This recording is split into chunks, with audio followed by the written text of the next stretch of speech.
Hi అండి, welcome to Mahathi vlogs. ఈరోజు వీడియోలో ఉసిరికాయ మరియు మామిడి అల్లంతో షర్బత్ ఎలా చేయాలో చూద్దాం.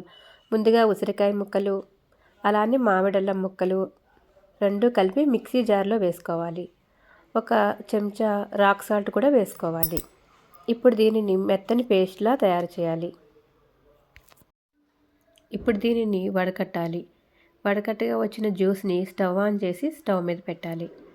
దీనిలో 2 స్పూన్స్ జీలకర్ర పొడి కూడా వేసి బాగా కలుపుకోవాలి. తర్వాత 1 కప్పు బెల్లం కూడా వేయాలి.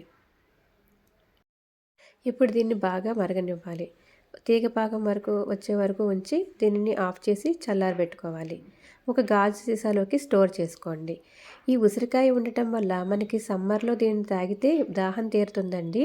అలానే ఉసిరికాయ మన చర్మానికి కూడా చాలా మంచిది. ఇప్పుడు ఒక గ్లాసులోకి కొంచెం నిమ్మరసం అలానే ఈ షర్బత్ కొద్దిగా హనీ వేసి బాగా కలుపుకోవాలి. తర్వాత దీనిలో గోరువెచ్చని వాటర్ వేసుకొని తాగితే చాలా బాగుంటుందండి. ఒకసారి ట్రై చేసి చూడండి. ఈ వీడియో కనుక నచ్చితే లైక్ చేయండి, షేర్ చేయండి. నా ఛానల్ని సబ్స్క్రైబ్ చేసుకోవటం మర్చిపోవద్దు. Thank you.